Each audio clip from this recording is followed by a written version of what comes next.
This HOA, Karen destroyed my trash can 57 times with her $60,000 Escalade, so I replaced it with a concrete one and watched her destroy her own SUV instead. What started as morning property demolition ended with criminal charges, a $12,000 settlement, and one very expensive life lesson about picking the wrong neighbor to bully. Picture this.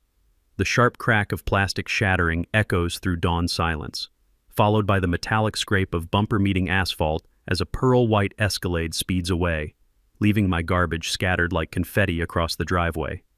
Again. But here's the thing about bullies, they never expect their victims to fight back with actual concrete evidence.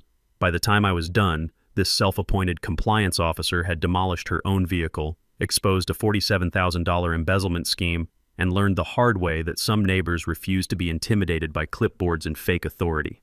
Seriously, what would you do if your neighbor was basically playing demolition derby with your property every single morning? Drop a comment and let me know where you're watching from. I want to see if this kind of HOA madness is happening in your town too. Let me back up and tell you how this whole mess started. My name's Marcus Holloway, I'm 45 and I've been an electrician for 22 years. Recently divorced, fighting for joint custody of my two teenagers, Emma, 16, and Tyler, 14. We live in Pinewood Gardens, one of those cookie-cutter HOA neighborhoods in suburban Ohio where everyone's lawn has to be exactly 2.5 inches tall and mailboxes come in 3 approved colors. I bought the corner lot house 3 years ago right after the divorce papers were signed. Figured it'd be a fresh start, you know? The kids could have their own rooms, decent schools, safe neighborhood. What I didn't figure on was dealing with Brenda Whitmore, a 52-year-old widow who appointed herself the neighborhood's compliance officer, a title that doesn't actually exist in our HOA bylaws, by the way. Brenda drives a pearl-white Escalade that's bigger than some studio apartments. She moved in about 3 years back after her husband died, no kids, retired from managing a bank downtown. The woman knows every HOA rule by heart and treats our monthly dues like her personal slush fund. She's buddies with the HOA president, Gerald Thornfield, which basically makes her untouchable. Now here's where geography becomes important. My corner lot means the trash pickup requires me to place my bin near the street every Tuesday morning. City ordinance says within 3 feet of the curb, which puts it right at the edge of where Brenda takes her daily power walk at exactly 6:15 a.m. The first incident happened on a Tuesday in September, second week of school. I'm getting the kids ready, coffee brewing, that familiar diesel rumble of the garbage truck still 20 minutes away. Then crack the sound of plastic exploding like a gunshot. I rush outside to find my trash can obliterated, garbage scattered across my driveway like someone detonated a confetti bomb filled with banana peels and coffee grounds. There's Brenda, backing up her Escalade, rolling down her window with this fake, concerned expression. "Oh my," she says, not a trace of sincerity in her voice. "These streets are just so narrow. I hope you weren't too attached to that old thing." Old thing? I'd bought it the week before for $23 at Home Depot. But I kept my cool, figured it was an accident. Spent 20 minutes picking up soggy cereal boxes and coffee filters while the smell of diesel exhaust hung in the morning air. Emma and Tyler watched from the front window, embarrassed their dad was crawling around the driveway in his pajamas. That first week, it happened 3 more times. Same routine 6:15 sharp, that rumble of her oversized engine, the sickening crunch of plastic meeting steel, then silence as she drove away. By Friday, I was getting suspicious. By the following Tuesday, I knew it was intentional. Mrs. Olivia, my elderly neighbor across the street, confirmed what I suspected. "She takes the long way around on purpose," she told me in her careful English. "Plenty of room on other side, but she drives close to your can every time." I tried reasoning with Brenda first. Caught her on the sidewalk during one of her afternoon patrols. "Hey, about the trash can situation." But she cut me off with this saccharine smile. "Marcus, I understand you're new to community living. These streets were designed for normal-sized vehicles, not oversized containers blocking traffic flow. Perhaps you should consider placement timing adjustments." Placement timing adjustments. Like there's some magical hour when the garbage truck doesn't need the can at the curb. That night, I started researching. Property rights, HOA bylaws, municipal ordinances. Turns out trash cans placed on public right-of-way still constitute personal property. More importantly, our HOA has no specific rules about placement timing or materials, just that they can't be visible from the street, except on collection day. By month's end, I'd replaced 4 trash cans at $92 total. The kids were getting stressed about the daily drama, and my custody evaluator was taking notes about neighborhood stability issues. Something had to change. That's when the smirk started. Brenda began making direct eye contact during her morning demolition runs, this little satisfied smile that said she knew exactly what she was doing. Game on. 2 weeks into October, Brenda escalated from property destruction to psychological warfare. I came home from a job site to find a certified letter waiting, the kind that makes your stomach drop before you even open the envelope. The thick paper felt expensive between my fingers, and the smell of fresh printer ink told me this wasn't some form letter she'd been sitting on. Improper trash receptacle placement creating traffic hazard, it read in official legalese that would make a paralegal proud. Section 4.7.3, no obstruction of vehicular traffic patterns. The deadline, 72 hours to remedy violation or face $50 in daily fines. She'd obviously rushed this thing through the system while the board was still reeling from my documentation at the last meeting. Here's where my years of troubleshooting electrical codes paid off. When something doesn't add up, you dig deeper. That evening, I dove into municipal law like I was hunting down a short circuit. After 3 hours of cross-referencing city ordinances with county regulations, I hit the jackpot. The city code explicitly requires trash placement within 3 feet of the curb on collection day. More importantly, HOA jurisdiction ends at the property line. They literally can't regulate public right-of-way. I remembered reading about a similar case online where a homeowner in California beat their HOA using this exact argument. I spent the weekend building my defense like I was preparing for the electrical contractor's exam all over again. Ring doorbell camera positioned perfectly to capture the morning routine. $47 for peace of mind. Professional survey confirming my placement complied with all city requirements. Even convinced Mrs. Olivia to provide a written statement, though her hands shook slightly as she signed it. "I don't want trouble," she whispered, "but this isn't right." Meanwhile, Brenda was busy playing social media prosecutor. She flooded the Nextdoor app with posts about reckless homeowners endangering children and dangerous corner obstacles forcing responsible drivers into oncoming traffic. The comments section became a battlefield between her 3 loyal supporters and everyone else who thought she'd completely lost touch with reality. Then came the twist that showed just how desperate she was getting. A buddy at City Hall, Dave works in the permit office, we've done electrical work together, called me Tuesday morning with interesting news. The city had received 4 separate complaints about my dangerous corner, each claiming different witness perspectives but obviously written by the same person. The timestamp showed them all submitted within 15 minutes at 2:47 a.m. Professional detective work this was not. "Marcus," Dave chuckled over the phone, "either your neighborhood has an epidemic of insomniacs with identical writing styles, or somebody's working overtime to build a case against you." By Thursday's board meeting, I'd compiled a folder thick enough to choke a horse. The community center smelled like industrial carpet cleaner and decades of boring municipal meetings. 12 homeowners showed up, a record crowd that had President Thornfield nervously adjusting his tie every 30 seconds. Brenda sat at the board table wearing a navy blazer that screamed, "I mean business," but I noticed the slight tremor in her hands when she reached for her water glass. She knew what was coming. When they called for old business, I stood up with my documentation. "I'd like to address the violation notice regarding trash can placement." The fluorescent lights hummed overhead as the room went dead silent. I read the city ordinance aloud, word for word, displayed my survey results showing perfect compliance. The coup de grace was casually mentioning my consultation with Amanda Sterling, a property rights attorney who'd handled dozens of HOA cases. She found the selective enforcement patterns particularly interesting, I added, watching Brenda's face go pale. President Thornfield cleared his throat 3 times before speaking.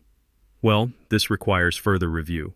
We'll table this matter pending additional consideration."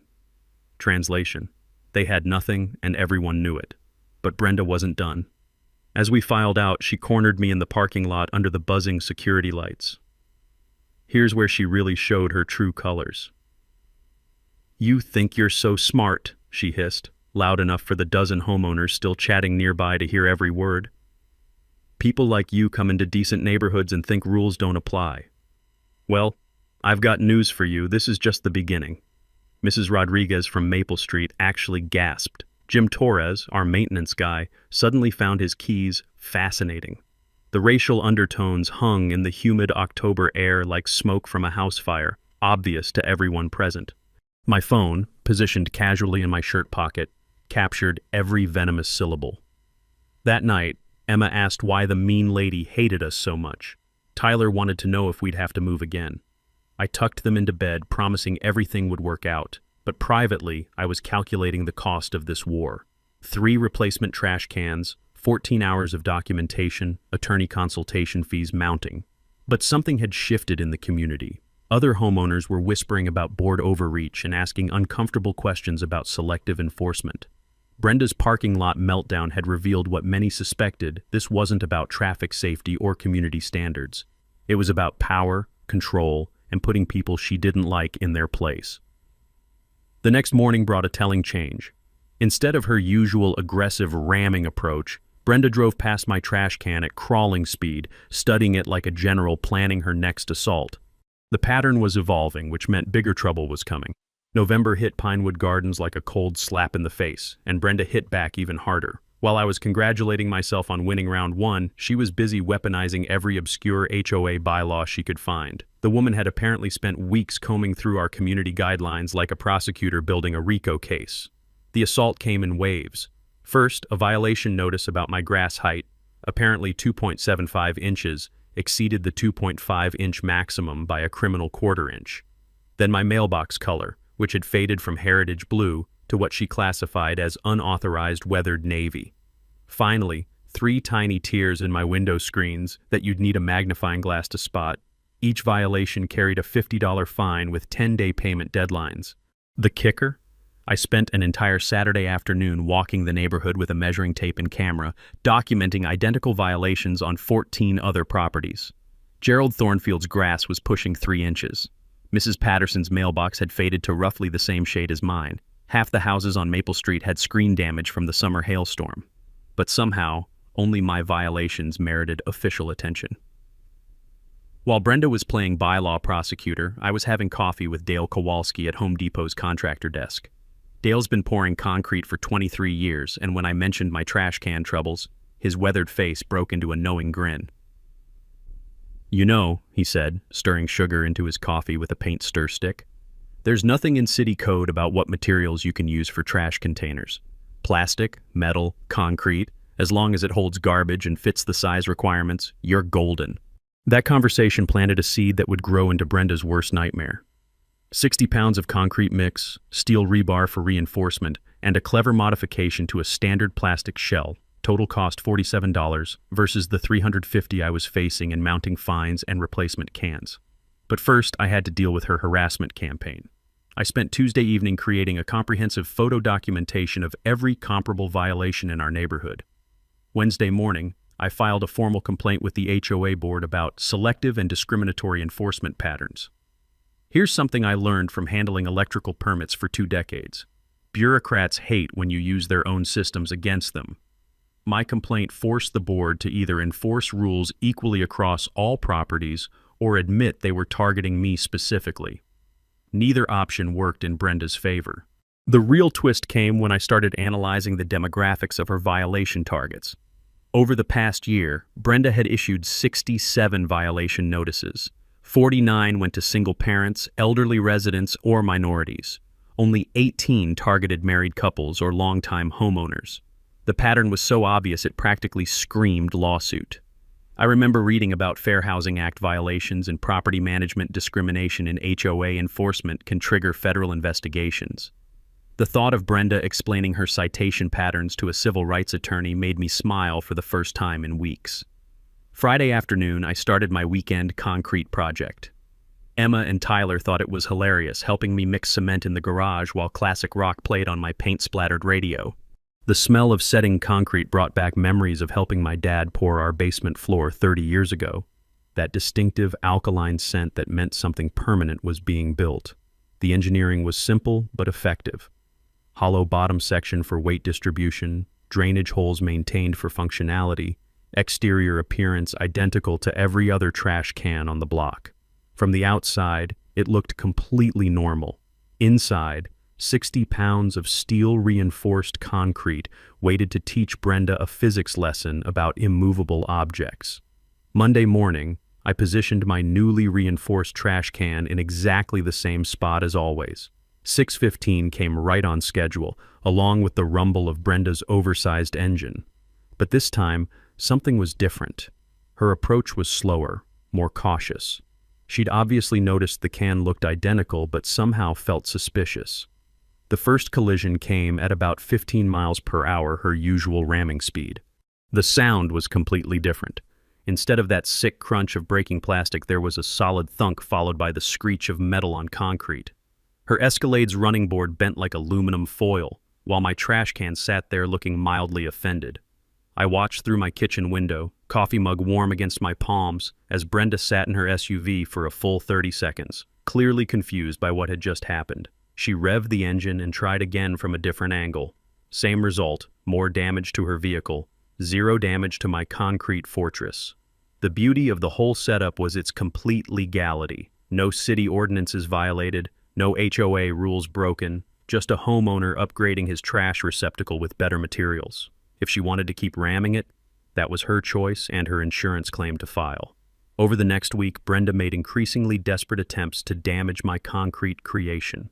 Each collision left new scratches and dents on her pearl-white Escalade while my can remained smugly intact. The irony was delicious. Her own aggressive behavior was destroying the very vehicle she used as a weapon. By Friday, her SUV showed nearly $800 in accumulated damage. Mine showed a few scuff marks that made it look more authentic. The neighborhood was starting to talk, and for once, Brenda wasn't controlling the narrative. By mid-November, Brenda had transformed from neighborhood busybody into full-blown private investigator. The woman was so obsessed with my trash can that she'd probably dreamed about it in flowcharts and conspiracy theories. I'd catch glimpses of her pearl-white Escalade now sporting a growing collection of dents and scratches, cruising past my house at odd hours like some suburban stalker. The first sign of her detective work came on a Tuesday morning when Mrs. Olivia called, her voice barely above a whisper. "Marcus, that woman was in your driveway last night with a flashlight and some kind of scale. I watched from my bedroom window. She was trying to weigh your trash can." I had to laugh at the mental image.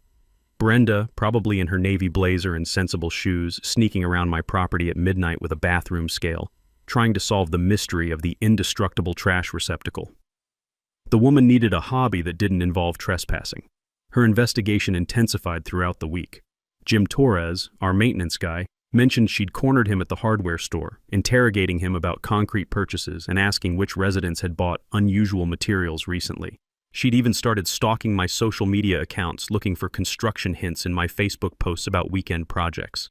The twist that really showed her desperation came when she tried to weaponize city bureaucracy again. Thursday afternoon, a building inspector knocked on my door, a tired-looking guy named Pete who clearly had better things to do than investigate trash cans. "Ma'am filed a complaint about potential building code violations," he explained, checking boxes on his clipboard with the enthusiasm of someone filling out tax forms. "Something about unauthorized concrete structures on residential property." I walked Pete around to the trash can where he spent about 30 seconds examining it before shaking his head. "It's a garbage container, not a foundation. No permits required, no violations present. Honestly, I've seen people build entire sheds without this much scrutiny." But Brenda wasn't finished with her official harassment campaign. The following week brought a notice from the HOA demanding immediate access for compliance verification of my property. The letter, obviously drafted by Brenda and rubber-stamped by President Thornfield, claimed they needed to inspect my exterior modifications for safety violations. This is where my research into property rights came in handy. I'd spent hours reading about Fourth Amendment protections and HOA authority limitations after that first violation notice. The landmark case was Narstedt versus Lakeside Village, where courts ruled that HOAs can't conduct fishing expeditions on private property without specific cause or emergency circumstances. My response was polite but firm. No private property access without a court order or genuine emergency. If they wanted to inspect my legally compliant trash receptacle, they could examine it from the public sidewalk like everyone else. The smell of Brenda's frustration was almost as satisfying as fresh concrete. Meanwhile, her vehicle was becoming a rolling advertisement for the durability of steel-reinforced concrete. Each morning brought new collision attempts, and each attempt left fresh damage on her Escalade. The running board now hung at an angle like a broken wing. Her front bumper sported spiderweb cracks, and one headlight housing had developed a concerning rattle. The neighborhood was starting to notice. During my Saturday morning coffee run, I overheard 3 different conversations about that crazy woman who keeps hitting the same trash can. Mrs. Rodriguez had started timing Brenda's morning routine, while the teenage kids on Elm Street had apparently started a betting pool on daily collision outcomes. Emma found the whole situation simultaneously hilarious and embarrassing. "Dad, kids at school are asking if we're the family with the concrete can lady," she told me over dinner. I don't know whether to hide or take credit for having the coolest revenge story in the district. Tyler, ever practical, wanted to know if we could sell tickets to the morning entertainment. "Seriously, Dad, we could charge $5 and fund my college education just from neighbors wanting front row seats to the demolition derby."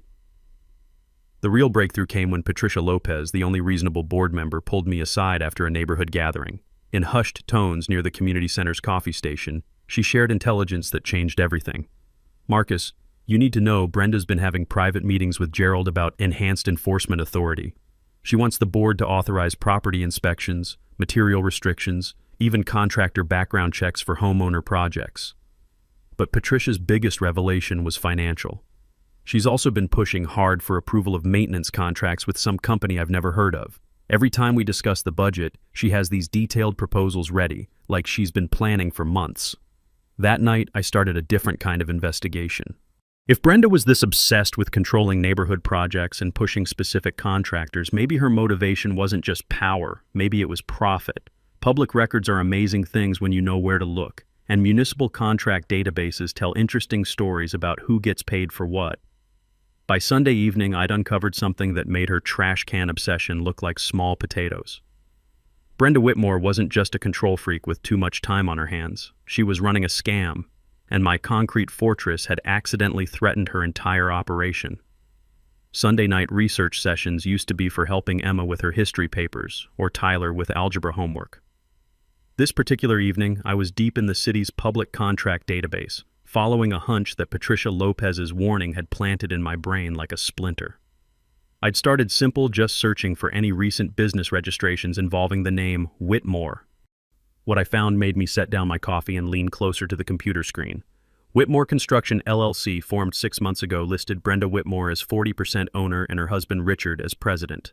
The timeline made my skin crawl. Company formation in May, first HOA maintenance contract bid in July, harassment campaign against me beginning in early September. The dots connected themselves with surgical precision. I spent the next 2 hours diving deeper into public records, and what I discovered would have made a forensic accountant weep with joy. Over the past 4 months, Whitmore Construction had been awarded 7 different maintenance contracts by our HOA board. Landscape edging, sidewalk repairs, community center touch-ups, playground maintenance, $23,400 in total work. The bidding patterns told the real story. On every single contract, Whitmore Construction had underbid the competition by exactly $50 to $100. Not enough to seem suspicious, but just enough to guarantee selection. It was like watching someone play poker with marked cards, technically legal moves, but obviously rigged. Here's what really made my electrician's brain click into overdrive. Brenda had voted to approve every single one of those contracts. 7 votes, 7 approvals, 7 payouts to her family business.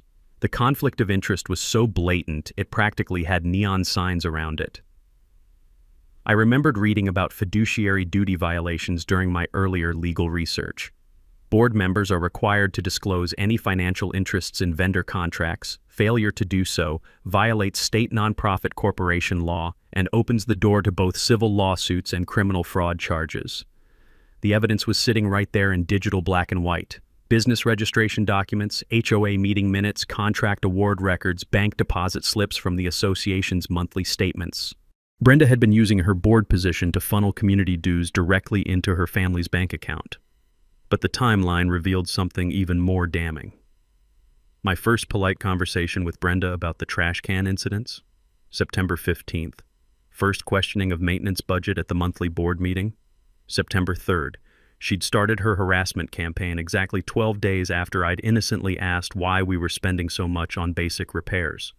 My concrete trash can hadn't just been blocking her morning power walk, it had been protecting evidence of systematic theft from 127 homeowners. The scope of potential violations made my head spin.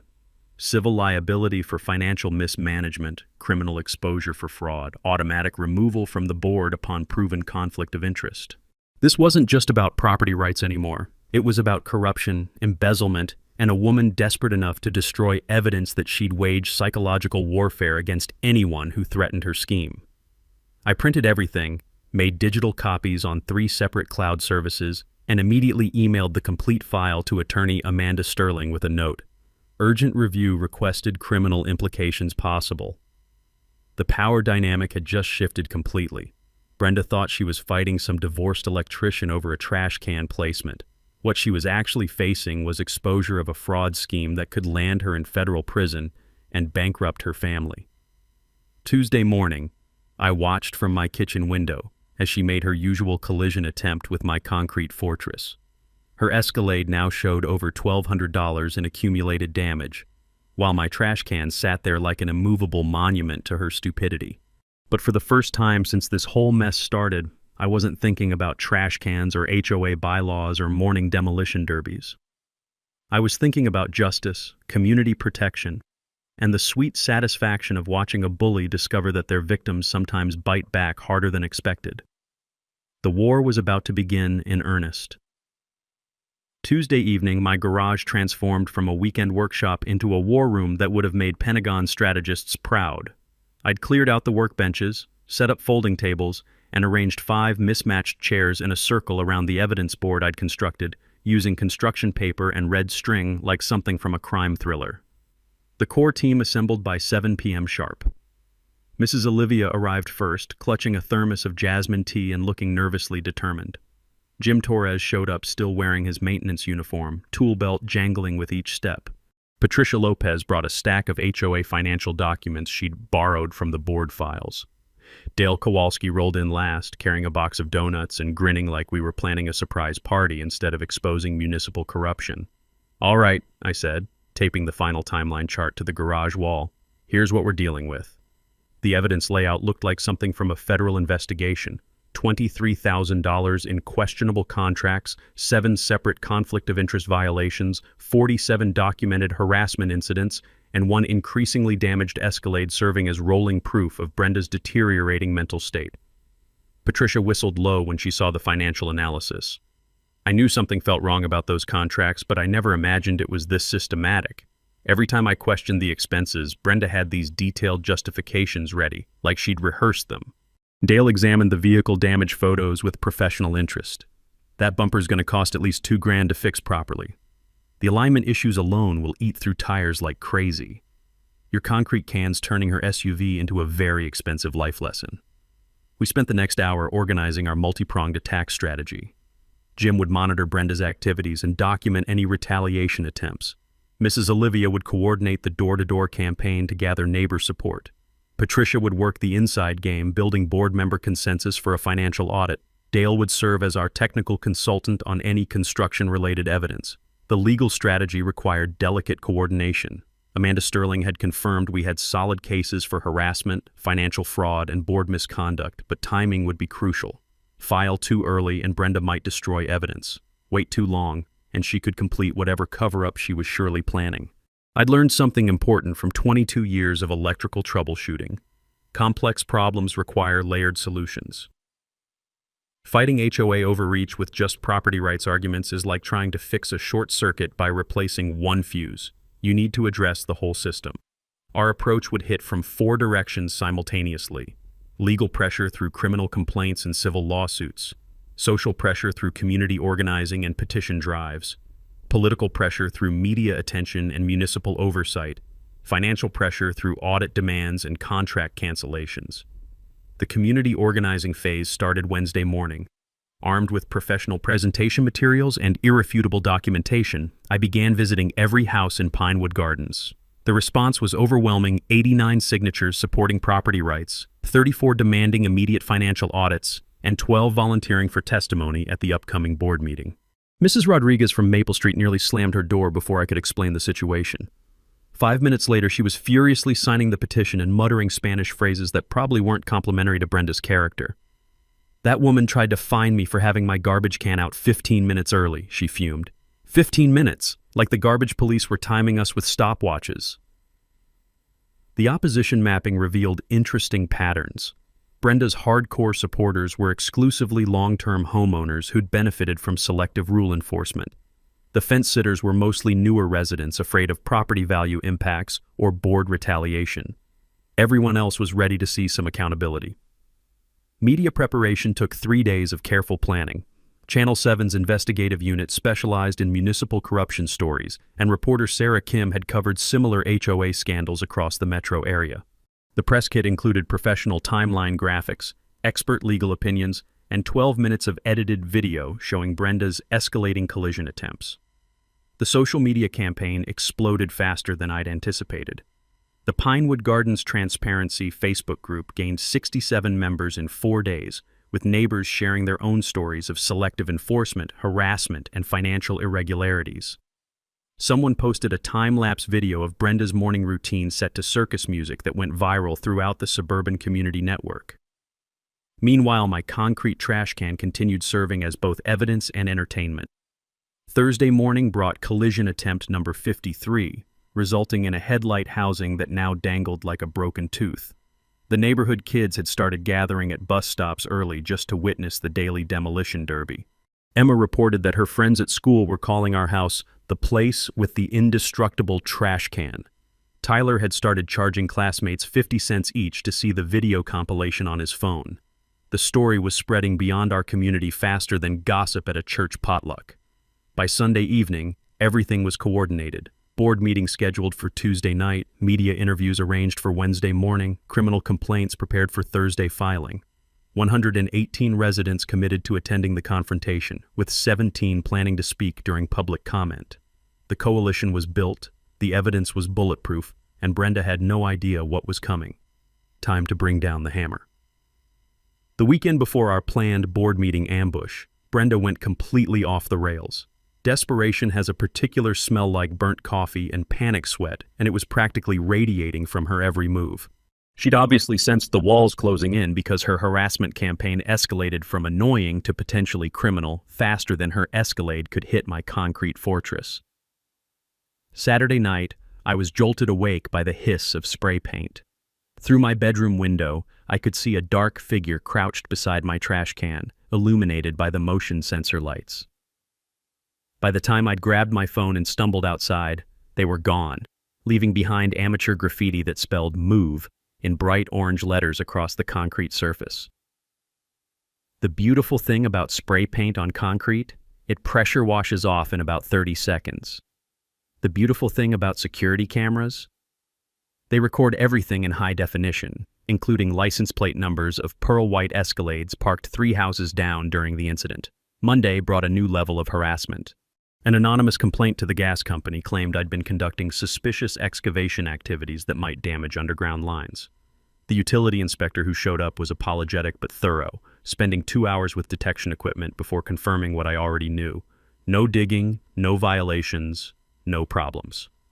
Honestly, he told me, loading his gear back into the truck, whoever called this in either has serious vision problems or serious psychological problems. There's no excavation anywhere on your property. The twist that revealed Brenda's true desperation came Tuesday morning. Jim Torres found me at the hardware store, his weathered face grim with concern.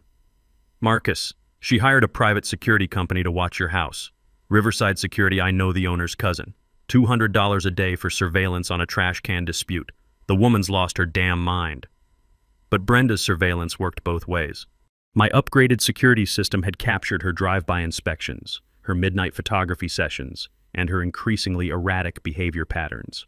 The woman was unraveling faster than a cheap extension cord, and every moment was being documented for posterity. Wednesday brought the discovery that made me genuinely angry. Emma came home from school upset, having overheard Brenda talking to another parent about dangerous neighborhood influences and inappropriate role models for community children. The racial undertones weren't subtle. and the implications for my custody situation were crystal clear. That evening, I hired Beth Morrison, a retired police detective who specialized in harassment investigations. For $200 a day, I could have professional documentation of Brenda's stalking behavior, plus someone with law enforcement experience to testify about escalation patterns and threat assessment. The sabotage attempts intensified throughout the week. Someone poured what looked like battery acid on my concrete trash can. It left a small stain, but no structural damage. Anonymous complaints flooded the city about everything from my lawn height to my electrical work permits. Fake negative reviews appeared on my business Google listing faster than I could flag them for removal. But the most shocking discovery came Friday evening. Tyler was working on his bike in the driveway when he found something unusual attached to my work truck's undercarriage, a small black device with blinking lights and magnetic mounting. "Dad," he called out, his voice tight with concern, "what's this thing stuck under your truck?" GPS tracker, professional grade, probably cost $300, definitely illegal when placed without consent. I photographed it from every angle before carefully removing it and driving straight to the police station. Officer Derek Martinez took the report with the weary expression of someone who'd seen this type of escalation before. "Mr. Holloway, this moves beyond neighborhood disputes into criminal territory. Unauthorized surveillance, stalking, harassment. We're building a case file that could result in serious charges." The insurance fraud angle developed simultaneously. Brenda had filed a $3,200 claim for road hazard damage, claiming her collision occurred on a city street rather than my property. The problem was my Ring camera footage, which clearly showed deliberate targeting of my trash can from multiple angles over several weeks. When State Farm's investigator called for an interview, I was ready with a complete evidence package. 53 documented collision attempts, witness statements, video compilation, and professional assessment of the damage patterns. The investigator's reaction was immediate and decisive. "Ma'am, this isn't road hazard damage. This is intentional property destruction with an expensive vehicle. We're denying the claim and referring the case to our fraud unit for criminal investigation." The community pressure was building like steam in a pressure cooker. Our Facebook group had grown to 94 members sharing increasingly outrageous stories of Brenda's behavior. Mrs. Patterson reported harassment about her rose bushes. The Johnsons on Oak Street had received violation notices for children's sidewalk chalk art. Even Gerald Thornfield was privately distancing himself from her actions. Saturday morning brought collision attempt 57, this time resulting in a completely detached bumper that Brenda had to retrieve from my driveway. The sight of her crawling around in her business attire, gathering plastic fragments while neighbors watched from windows, would have been hilarious if it wasn't so pathetic. By Sunday evening, the evidence compilation was complete. Criminal behavior documented, witness statements notarized, financial fraud exposed, community coalition organized. Tuesday's board meeting would be less of a confrontation and more of a public execution. Brenda just didn't know it yet. Monday morning, 12 hours before our planned board meeting showdown, Brenda made her most desperate move yet. Gerald Thornfield called an emergency closed-door session to address what he termed escalating liability concerns and community safety issues. The man's voice on my voicemail sounded like he'd been gargling gravel and anxiety for breakfast. The emergency meeting was classic damage control. 3 board members huddled in the community center office while Prescott and Associates attorney Harold Masterson billed $400 an hour to figure out how deep in legal quicksand they'd stepped. Through the blinds, I could see animated gestures and what looked like Brenda waving documents like surrender flags. Patricia Lopez texted me updates from inside the meeting. "Brenda's claiming you've made terrorist threats, wants emergency powers to seize dangerous modifications. Harold looks like he'd rather be defending serial killers." The cover-up attempt was as clumsy as Brenda's morning collision techniques. Someone had backdated conflict of interest disclosure forms for Whitmore Construction, but the digital timestamps on the email server told a different story. You can't retroactively create ethics compliance, especially when the original contract votes are recorded in public meeting minutes. Meanwhile, the insurance investigation was picking up steam faster than Brenda's Escalade hitting my concrete fortress. State investigator Maria Santos had subpoenaed HOA financial records, board meeting minutes, and all communication between Brenda and the association's insurance carrier. The paper trail was about as subtle as a train wreck in slow motion. Tuesday afternoon brought the most shocking revelation yet. Richard Whitmore, Brenda's husband, called me directly, something that took more courage than I'd expected from a man who'd been watching his wife destroy their life savings one collision at a time. "Marcus," his voice was barely above a whisper, "this has to stop. She's spent $8,000 on lawyers, surveillance, and vehicle repairs. Our insurance got canceled. The business is facing contract cancellations. I need to know, what would it take to make this go away?" I almost felt sorry for the guy. Almost. "Richard, your wife stalked my family, vandalized my property, committed insurance fraud, and embezzled from 127 homeowners. This isn't going away with an apology and a check." The twist that revealed just how desperate they'd become came 2 hours before the board meeting. Brenda filed an emergency restraining order petition based on completely fabricated evidence, fake threatening voicemails, doctored photos of aggressive confrontations, and witness statements from people who didn't exist. The petition was so poorly constructed that Judge Patricia Williams dismissed it without even scheduling a hearing. "Ms. Whitmore, these recordings are clearly edited, these photos are obviously staged, and these witnesses appear to be fictional. Filing false evidence is contempt of court. Consider this your only warning." But Brenda's legal troubles were multiplying faster than her collision attempts. The state insurance commissioner had assigned investigator Maria Santos to build a criminal fraud case. The district attorney's office was reviewing harassment and stalking charges. The IRS had received copies of all financial documentation showing unreported income from the construction contracts.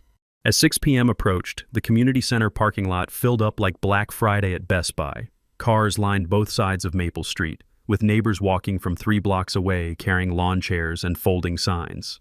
Channel 7's news van pulled up precisely at 5:30, followed by Channel 12 and the Metro Weekly reporter who'd been following our story. Inside the meeting room, you could cut the tension with a concrete saw. 118 residents packed into a space designed for 40, with overflow crowds standing along the walls and spilling into the hallway. The smell of nervous perspiration mixed with industrial coffee created an atmosphere thick enough to chew. Brenda arrived fashionably late, flanked by Harold Masterson and looking like she'd rather be anywhere else on earth. Her usual navy blazer had been replaced with funeral black, and the tremor in her hands was visible from across the room. Gerald Thornfield kept adjusting his tie like a noose was tightening around his neck. The attempted intimidation backfired spectacularly. Masterson's opening statement about frivolous complaints and disruptive residents was interrupted by Mrs. Olivia standing up with her stack of witness statements. "Excuse me," she said in her careful English, "but which one of us has been committing insurance fraud and embezzling money?" The room erupted in applause and nervous laughter. 17 neighbors had prepared to speak during public comment, each armed with documentation of Brenda's harassment, financial irregularities, or selective enforcement patterns. The evidence compilation filled 3 bankers' boxes and included everything from collision videos to contract analysis to criminal complaint receipts. But the real bombshell was yet to come. At exactly 6:45, as Brenda was attempting to deflect questions about the Whitmore construction contracts, Officer Derek Martinez walked through the community center doors carrying an official-looking folder. "Sorry to interrupt," he announced to the suddenly silent room, "but I have a warrant to serve regarding insurance fraud and stalking charges." The color drained from Brenda's face faster than antifreeze from her damaged Escalade. Harold Masterson immediately began whispering urgent legal advice while Gerald Thornfield looked like he was having chest pains. Game over. Check and mate. Time for the public execution. The community center had never seen anything like it. 127 residents, literally every homeowner in Pinewood Gardens packed into a room designed for maybe 40 people, with another 15 media representatives setting up cameras like this was a presidential debate. The air conditioning couldn't keep up with the body heat, and the fluorescent lights buzzed overhead like angry wasps sensing blood in the water. I'd positioned myself strategically in the 3rd row, flanked by Mrs. Olivia and Jim Torres, with my concrete trash can wheeled in as Exhibit A and sitting proudly beside the podium. The symbolism wasn't subtle. That 60-pound monument to her stupidity had become the star witness in what was about to unfold. Brenda sat at the board table looking like she'd rather be getting a root canal without anesthesia. Her usual navy blazer had been replaced with funeral black, and every few seconds she'd glance toward the exit like a trapped animal calculating escape routes. Harold Masterson whispered urgent legal advice in her ear while Gerald Thornfield sweated through his shirt like a man facing his own execution. Officer Martinez's entrance with that warrant folder had changed everything. The room fell silent except for the mechanical whir of news cameras and the nervous tapping of Brenda's pen against the table, a rapid-fire staccato that sounded like Morse code for "help me." Gerald called for order with a voice that cracked like a teenager's. "We'll now hear public comments regarding recent community concerns."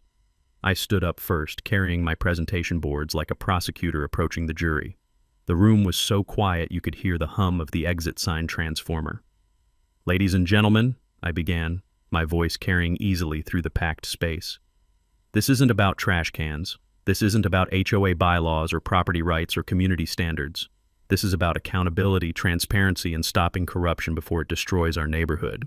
I walked them through the timeline methodically. 57 documented collision attempts, each one recorded in high definition. The GPS tracker illegally placed on my vehicle.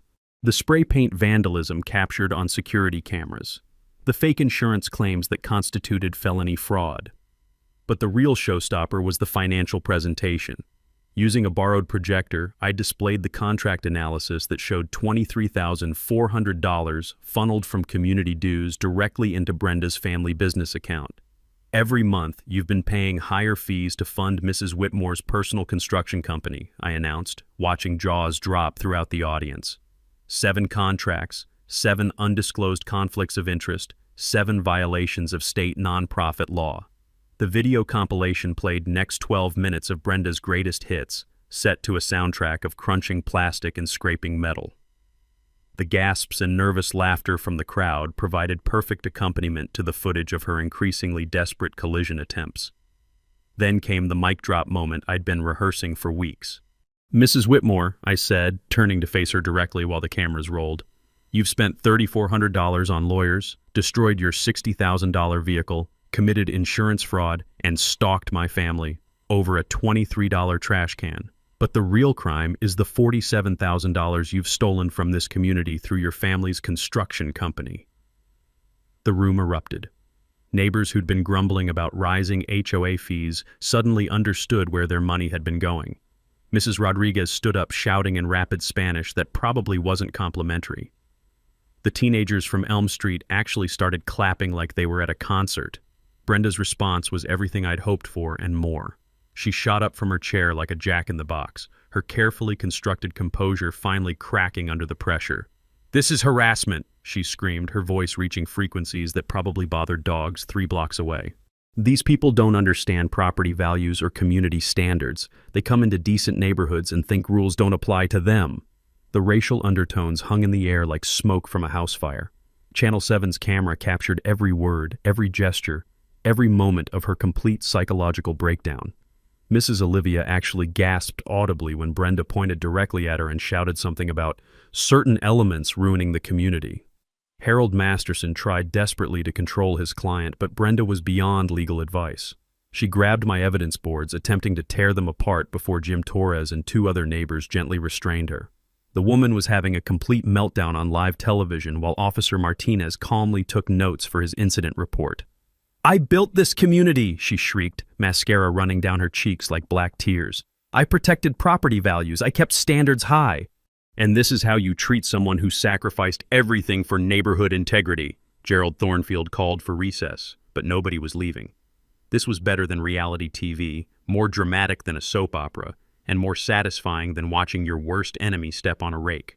Patricia Lopez stood up amid the chaos and made the motion that everyone was waiting for. I moved for the immediate suspension of Brenda Whitmore from the board, pending criminal investigation and financial audit. The vote was unanimous, 4-0, with Brenda abstaining while handcuffed to Officer Martinez's chair. Justice served concrete cold with a side of public humiliation. The aftermath unfolded like dominoes falling in perfect sequence. Within 48 hours of the board meeting meltdown, Brenda's world collapsed faster than her Escalade suspension system under repeated concrete impacts. Tuesday morning brought her formal resignation, letter 2 lines of bitter text claiming hostile work environment and personal attacks. By Thursday, the district attorney had filed insurance fraud charges, carrying up to 6 months jail time and $5,000 in fines.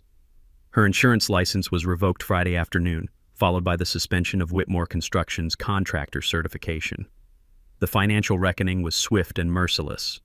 Our emergency HOA audit, conducted by Patterson and Associates CPAs, recovered $47,000 in overcharges and questionable contracts. Every homeowner received a $370 refund check by Christmas, the sweetest holiday gift Pinewood Gardens had ever seen. Richard Whitmore called me one final time, his voice hollow with defeat. "The civil settlement check is in the mail," he said quietly. $12,500, as agreed. "Brenda wanted me to tell you she's moving to Florida to live with her sister." I almost felt sorry for him. Almost. But then I remembered the GPS tracker, the fake insurance claims, and the months of harassment my family had endured. Some lessons come expensive, and this one cost them everything. The governance transformation was remarkable. Patricia Lopez won the special election for board president by unanimous vote, running on a platform of transparency and community engagement. The new board implemented conflict of interest disclosure requirements, monthly financial reports, and public contractor bidding processes that would make municipal governments jealous. Our first community project under the reformed leadership was the playground renovation, funded entirely by recovered embezzlement money. Watching Emma and Tyler help design the new equipment alongside neighbors who'd once whispered about our disruptive family felt like emotional vindication wrapped in practical progress. The legal precedent spread beyond our neighborhood. Holloway versus Pinewood Gardens. HOA was cited in 12 subsequent property rights cases across Ohio. The state legislature passed the HOA Accountability Act, requiring financial disclosure and audit procedures that insurance investigators called the gold standard for municipal oversight. Channel 7's investigative series won a regional Emmy for exposing suburban corruption, and reporter Sarah Kim still calls me occasionally for expert commentary on HOA reform legislation. The original collision videos have been viewed over 200,000 times on YouTube, inspiring similar resistance movements in communities from Toledo to Cincinnati. My concrete trash can became a neighborhood legend. We moved it to the community center lobby as a permanent display, complete with a bronze plaque reading "Property Rights Protected, 2023.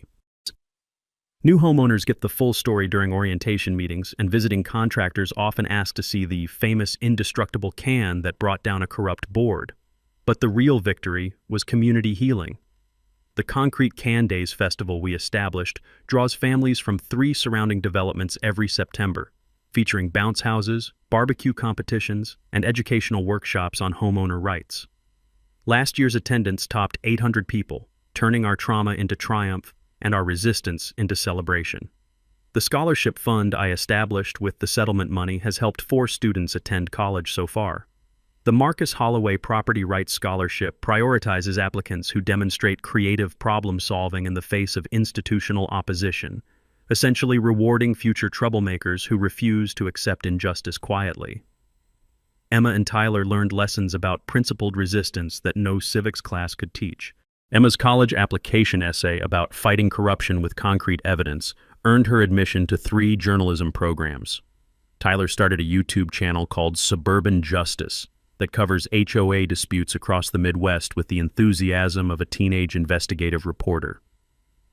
The personal healing surprised me most. My custody evaluation improved dramatically after the community rallied around our family. The judge noted that children benefit from seeing parents stand up for principles and protect family interests through legal channels rather than violence or surrender. My electrical contracting business expanded through referrals from neighbors who'd witnessed my documentation skills and strategic thinking. Apparently, methodical problem-solving translates well from HOA disputes to complex wiring projects, and my reputation for getting results the right way opened doors throughout the county. Sometimes David does beat Goliath, but only when David comes prepared with evidence, allies, and 60 pounds of steel-reinforced concrete. Drop a comment and share your HOA nightmare story. Let's build a database of corruption and help each other fight back. Hit that subscribe button if you want more stories where the little guy wins through preparation, patience, and perfect timing. Justice tastes sweetest when served with community support and creative problem solving. Thanks for hanging out with us on HOA Stories, where the HOA Karens meet their match. If this story had you cheering or cringing, go ahead and like the video, Drop a comment with your reaction and hit subscribe so you're ready for the next wild HOA tale.